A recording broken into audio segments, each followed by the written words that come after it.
2ଟି ତୁଳସୀ ପତ୍ର ଏହି ଜାଗାରେ ରଖିଦିଅନ୍ତୁ। ଗ୍ୟାରେଣ୍ଟି ଦେଉଛି ସେ ନାରୀ ରାତିଦିନ ଘରକୁ ଡାକିବ, ଯାହା ଚାହିଁବେ ତାହା କରିବ।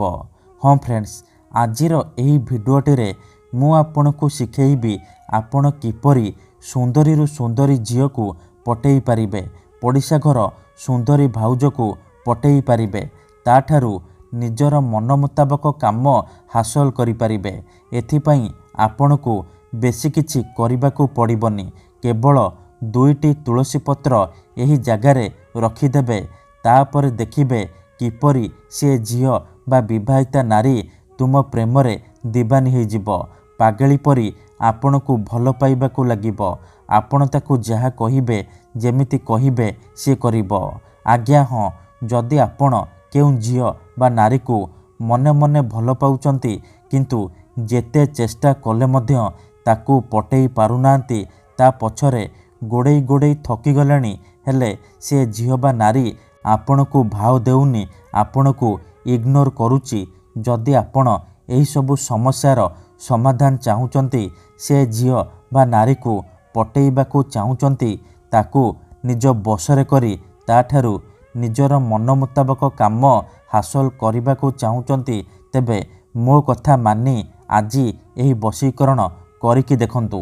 କାରଣ ଆଜିର ଏହି ଭିଡ଼ିଓଟିରେ ମୁଁ ଆପଣଙ୍କୁ ଶିଖେଇବି ବିନା ମନ୍ତ୍ର ତନ୍ତ୍ରରେ ଦୁନିଆର ସବୁଠାରୁ ମହାଶକ୍ତିଶାଳୀ ବଶୀକରଣ, ଯାହାର ପ୍ରୟୋଗରେ ଆପଣ ସୁନ୍ଦରୀରୁ ସୁନ୍ଦରୀ ଝିଅକୁ ମୁହୂର୍ତ୍ତକ ଭିତରେ ପଟେଇ ପାରିବେ, ପଡ଼ିଶା ଘର ସୁନ୍ଦରୀ ଭାଉଜକୁ ପଟେଇ ପାରିବେ, ତାଠାରୁ ନିଜର ମନ ମୁତାବକ କାମ ହାସଲ କରିପାରିବେ।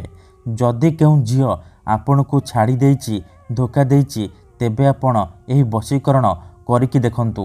ସେ ଝିଅ ଯେତେ ଦୂରରେ ଥିଲେ ମଧ୍ୟ ରାତିଦିନ ଆପଣଙ୍କ କଥା ଭାବିବ, ନିଜେ ଆସିବ ଆପଣଙ୍କ ସହିତ କଥା ହେବ, ଆପଣଙ୍କୁ ଭଲ ପାଉଛି ବୋଲି କହିବ। ଆପଣଙ୍କ ପ୍ରେମରେ ଏମିତି ଦିବାନୀ ହେଇଯିବ କି ଆପଣଙ୍କୁ ନ ଦେଖି ଗୋଟେ ମୁହୂର୍ତ୍ତ ବି ରହିପାରିବନି। ତେବେ ଏହି ବଶୀକରଣ କରିବା ସବୁଠାରୁ ସହଜ। ଏହାକୁ ଆପଣ ଅତି ସହଜରେ କରିପାରିବେ। ବିନା କୌଣସି ପଇସା ଖର୍ଚ୍ଚ କରି ଘରେ ବସି ବସି କରିପାରିବେ। କିନ୍ତୁ ବଶୀକରଣ କରିବା ପୂର୍ବରୁ ଗୋଟିଏ ଛୋଟିଆ କଥା ଜାଣି ରଖନ୍ତୁ।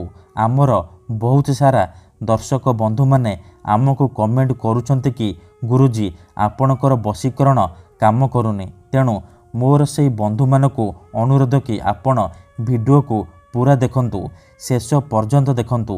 ଅଧାରୁ ଛାଡ଼ିକି ପଳେଇଲେ କିମ୍ବା କାଟି କାଟି ଦେଖିଲେ ଆପଣ କିଛି ବି ବୁଝିପାରିବେନି। ପରେ ଆପଣ କହିବେ ଗୁରୁଜୀ ଆପଣଙ୍କର ବଶୀକରଣ କାମ କରୁନି। ଦେଖନ୍ତୁ, ଯେଉଁପରି ଆପଣ ଭଗବାନଙ୍କୁ ମାନୁଛନ୍ତି, ଭଗବାନଙ୍କ ଉପରେ ବିଶ୍ୱାସ ରଖିଛନ୍ତି, ନିଜର ସବୁ ଦୁଃଖ କଷ୍ଟ ଅସୁବିଧା ଭଗବାନଙ୍କୁ ଜଣାଉଛନ୍ତି, ଯଦି ସେ ଅସୁବିଧାର ସମାଧାନ ନ ହେଲା ତାହାର ମାନେ ନୁହେଁ କି ଭଗବାନ ନାହାନ୍ତି। ସେହିପରି ମନ୍ତ୍ର ତନ୍ତ୍ର ହୁଏ, ବଶୀକରଣ କାମ କରେ, କିନ୍ତୁ ଏହାକୁ ଆପଣଙ୍କୁ ସିଦ୍ଧ କରିବାକୁ ପଡ଼ିବ, ପ୍ରୟୋଗ ବିଧି ଠିକ୍ ଭାବରେ କରିବାକୁ ପଡ଼ିବ। ତେବେ ଯାଇ ମୁଁ ଆପଣଙ୍କୁ ଗ୍ୟାରେଣ୍ଟି ଦେଉଛି ଆପଣ ଯେତେ ସୁନ୍ଦରୀ ଝିଅକୁ ଚାହିଁବେ ପଟେଇ ପାରିବେ, ପଡ଼ିଶା ଘର ସୁନ୍ଦରୀ ଭାଉଜକୁ ପଟେଇ ପାରିବେ। ଯଦି ଗୋଟିଏ ଥରରେ ହେଉନି, ଦ୍ୱିତୀୟ ଥର ଚେଷ୍ଟା କରନ୍ତୁ, ନିହାତି ଭାବେ ସଫଳ ହେବେ।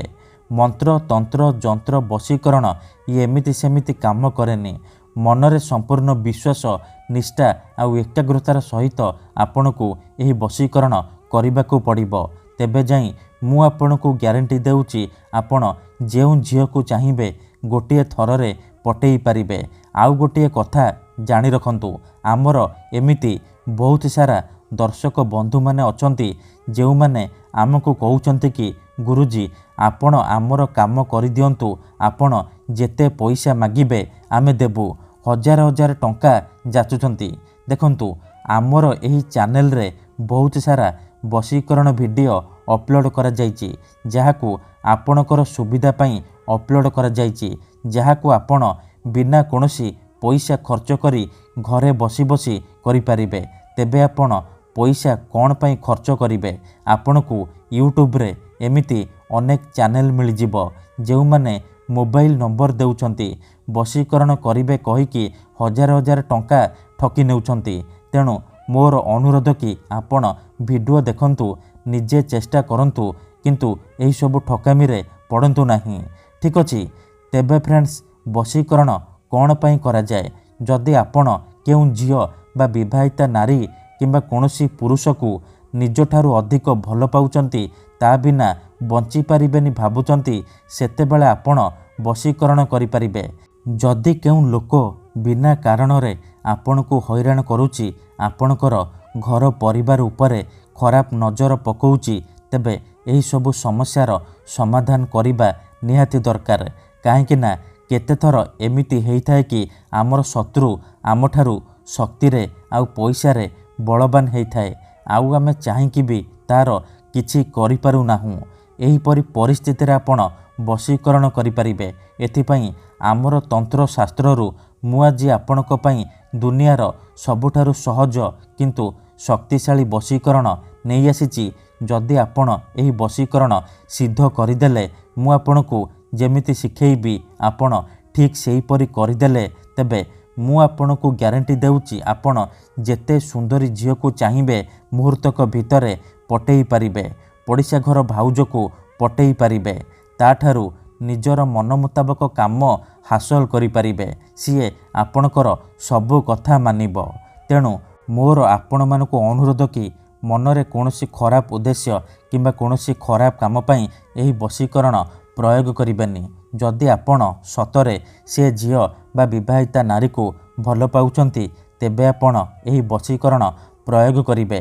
काहेकि ना मात्र थरे, हाँ फ्रेंड्स, मात्र थरे वशीकरण हेबा परे से झियो बा नारी सारा जीवन पई आपणक बसरे हे जिवो। आपणकर सबु कथा मानिब, आपण ताकू जहा कहिबे सी करिबो, कोनोसी प्रकार बाधा देब नाही।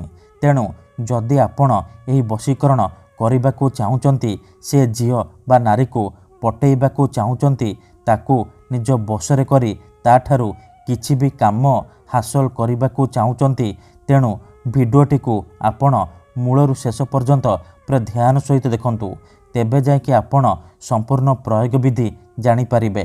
मने रखंतु, प्रथमे आपण कौन करिबे, शुक्ल पक्षर शुक्रवार दिन रातिरे शोइबा पूर्वरु गाधेई सफा वस्त्र पिंधिकी आपण गोटिए ग्लास रे पानी आनिबे।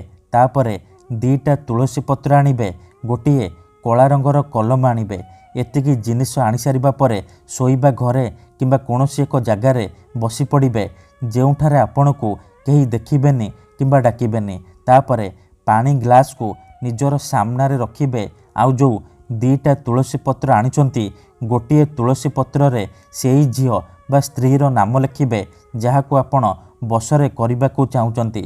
आउ गोटिए तुलसी पत्र रे आपण निजर नाम लिखिबे।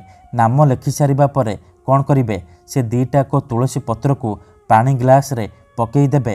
तापरे से ग्लास रो मुह को डाहाण हाथ रे बंद करके धरिबे। आउ आखि बंद करके सेई झियो बा नारी को मने मने भाबिबे, तार मुह को निज मनरे भाबिबे। तापरे एही मंत्र को 21 थर पढ़िबे।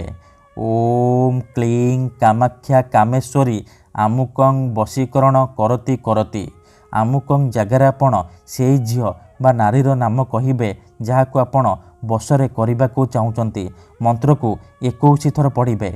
21 थर मंत्र पढ़ी सारिबा परे पानी ग्लास रो हाथ को काढ़िबे। आउ से पानी रे गोटिए थर फुंकी देबे। एतिकी करि सारिबा परे आपण कौन करिबे, से पानी ग्लास को नेइकी निजर घर सामना रे ढाली देबे। एतिकी करिकी देखंतु, ग्यारंटी देउची से झियो हेउ बा विवाहिता नारी आपणक आड़कू आकर्षित हेबाकू लागिबो।